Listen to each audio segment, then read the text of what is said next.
The time is just gone 13 minutes to 5 p.m. As we continue with the Iftar Drive, and it's season 2 in paying tribute to our Muslim broadcasters and people that have made an impact on the media. And this afternoon, we joined, and she is now with News 24, Qaanitah Hunter. Sister Qaanitah, Assalamu alaikum wa rahmatullahi wa barakatuh. Wa alaikum salam wa rahmatullah. Jazakallah so much for having me. Yes, we are just waiting for Qaanitah to join us. Okay, we see you there. Sister Qaanitah, assalamu alaikum wa rahmatullah. Wa alaikum salam. Jazakallah so much for having me. Yes, Ramadan Kareem to you, and wonderful having you as part of the tribute that we are paying to Muslim broadcasters now. Sister Qaanitah, if I recall you, in my time at CII, we had this quiet, this unassuming person sitting quietly in the corner, I don't know, looking into the computer, doing research, doing whatever you were doing at that point in time, not realizing that you would become one of the award-winning, fearless journalists of our time, alhamdulillah. Jazakallah so much. I mean, we obviously come a long way. It's a decade that I've obviously been in journalism now, and obviously working my way from Islamic media, making my way to become a political reporter across various mediums, whether it was radio, print, broadcast, and now I am currently in management in a digital space. Yes, no, alhamdulillah. But, just looking at how your career has grown, and obviously you have seen the opportunity, you've seen the gap as far as journalism was concerned. And, what you have achieved, Sister Qaanitah, and as a young Muslim female particularly, we haven't seen that many achievements over a period of time, but you've seen this opportunity in political journalism, and you've seized this opportunity, and that is the reason why, we've seen you, obviously you've had a number of awards for courageous journalism as well, and one of the other accolades include Vodacom Journalist of the Year Award in 2017. So political journalism has always been something that I've been interested in. It's something that I've always had a nose for, and I knew very early on, alhamdulillah, I had that opportunity to be to be quite certain of the route and the type of journalism that I was going to take. The one advantage that I had, alhamdulillah, is that I had a lot of practical advantage, on the ground. Learning, whereas I didn't have a traditional university experience, and so learning from the likes, Salaamedia's Ponty, for example, someone who would teach you how to create a contact base. This is how you create a network. This is how you introduce yourself to people, and this is how you just, get people or newsmakers to take your call, for example. Something very basic as that. And I think that was a big advantage that I had, alhamdulillah, and it's something that I took with me along the way. Obviously, there's a level of naivety, stupidity rather, that comes with being young, is that you can take risks and think about consequences afterwards. And alhamdulillah, that has paid off for me in many ways. And I think also it's the ability to learn as you're going along, and that is why I did not restrict myself to a medium. Having started in radio, in Islamic radio, and then pivoting to newspaper, dabbling a little bit in television, coming back to newspaper, going back to so sort of trying to be multi dimensional has always been something that has helped me in that you are constantly, because the medium is always new to you, you're constantly learning, and as a result sharpening your skills, and it's the reason why I would tell anyone today, in whatever career that you are, don't stop learning, and there's always room for growth, and there's always room for reaching the next milestone. So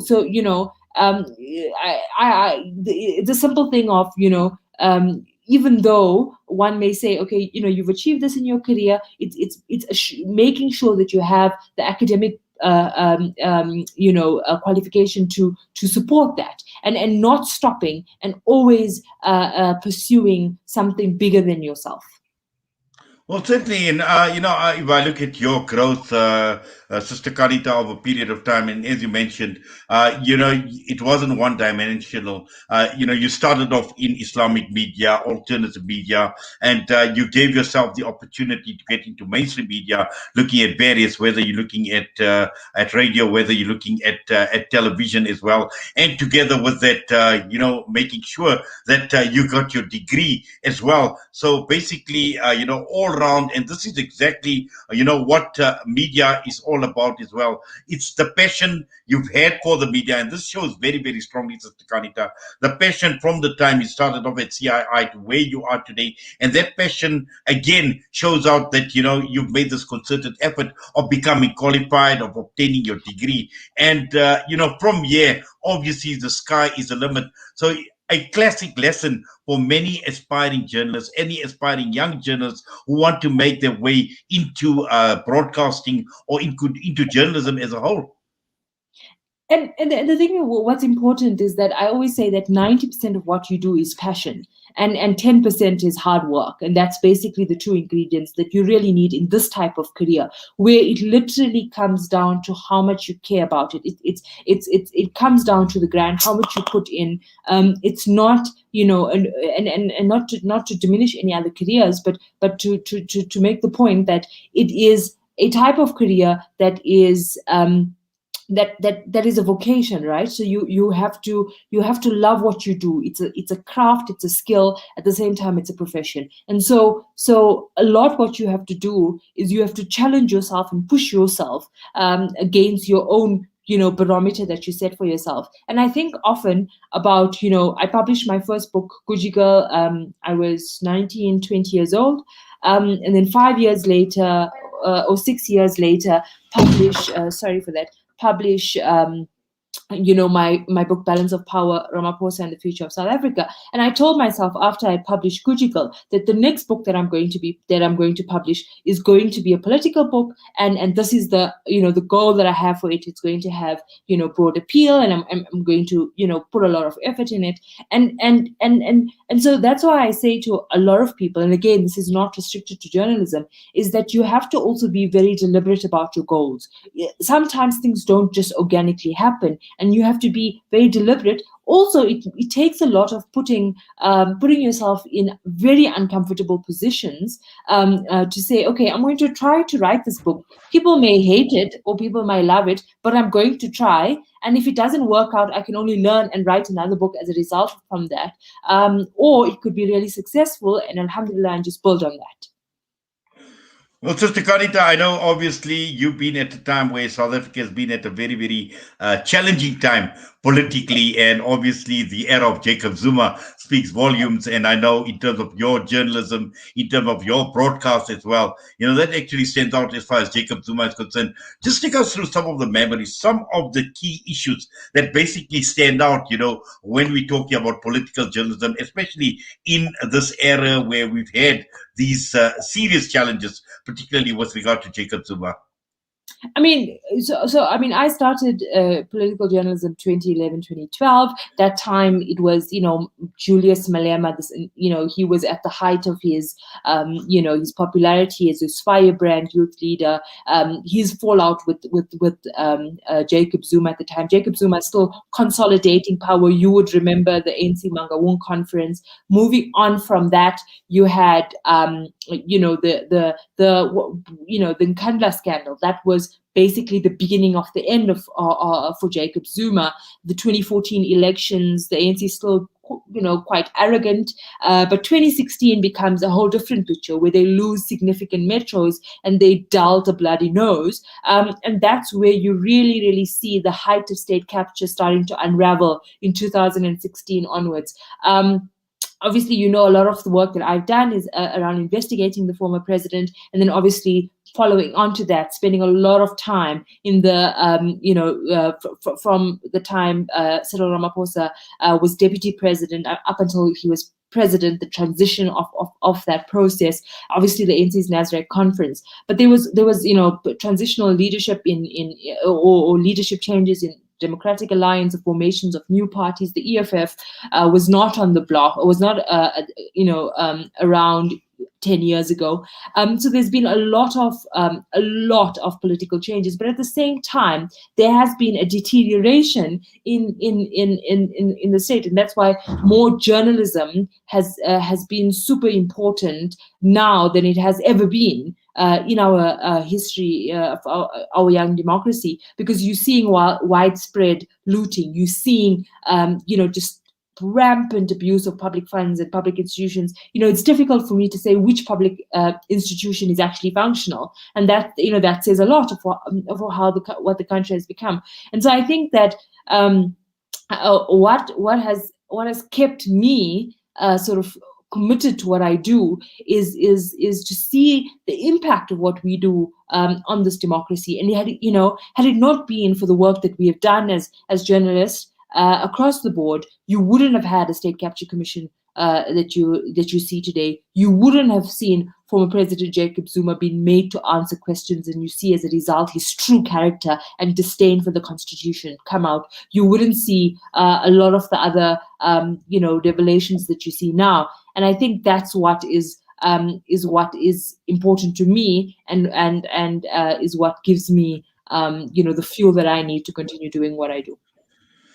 Sister Qaanitah, just finally, having been exposed to, Islamic media, alternative mainstream media, and just looking at the role of alternative media in today's times, because when we're talking alternative media, we're not only talking about your community-based radio stations and the like, we're talking about social media as well. There's just so many media platforms at this point in time. How do you see the role of alternative media in the times that we are living in?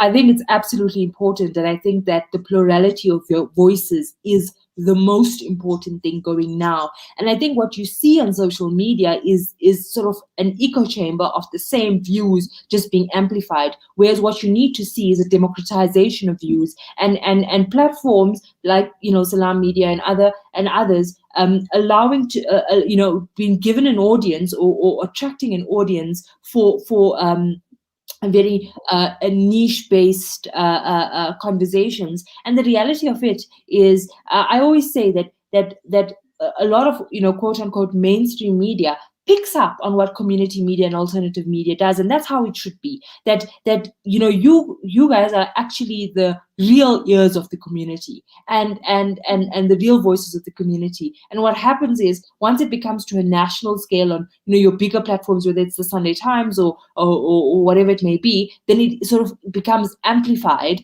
to the national discourse. But the reality of it is, a lot of these conversations happen in our communities, and should be given platforms so that it then gets amplified, and either change is made about it, or attention is given to whatever that conversation is.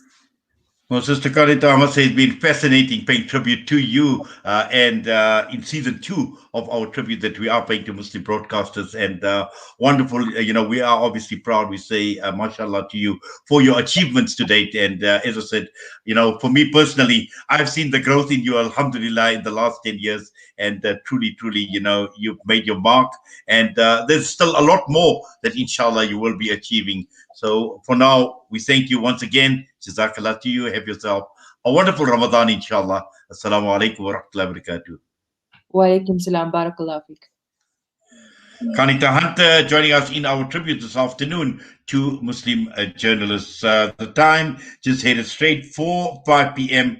We come back. We are going to be talking with the president of the Afia Foundation, and they are in need of urgent fundraising.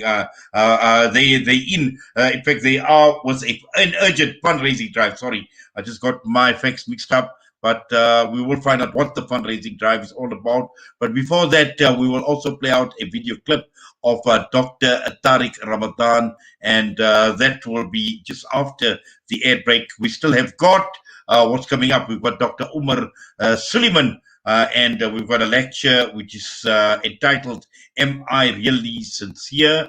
And our iftar, nasiha, and dua will be led by Maulana Muhammad Tuala this afternoon.